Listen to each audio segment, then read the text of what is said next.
Yeah, I got another question about REITs, right? So I think before '08, during the Asian financial crisis, that period of time, REITs wasn't that popular, right? REITs really became very popular Okay.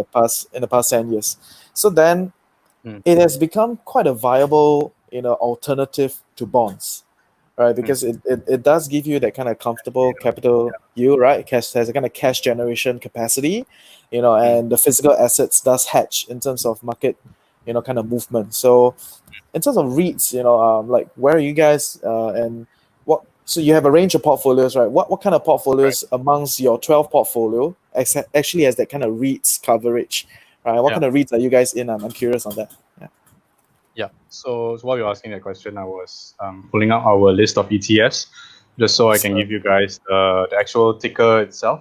So the two REITs that we have in our universe is both by Vanguard, VNQ and VNQI. So one is US based and one is international. I will say that actually none of these REITs are in our portfolios now because they're more suited towards inflationary growth or maybe even in a recession where certain types of yields REITs actually do well.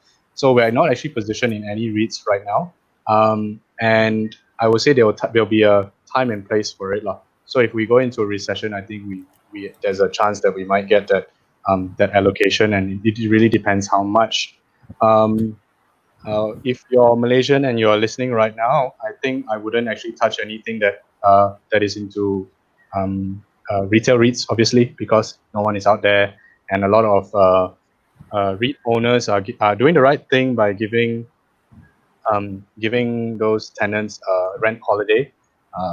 All your major malls, are closed, and it's very unreasonable to extract rent at this point. So I actually wouldn't touch those yields because those REITs because those yields are not secure, right? But after all this is settled, Reggie, you're absolutely right. A REIT is basically a bond where you have a very fixed asset and it gives out a very stable yield. So it has all the attributes of a bond.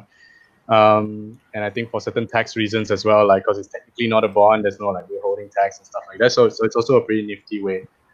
In Singapore, I don't really have a view in terms of the REITs in that universe. But I will say that in our Singapore income fund, it's called StashAway Income.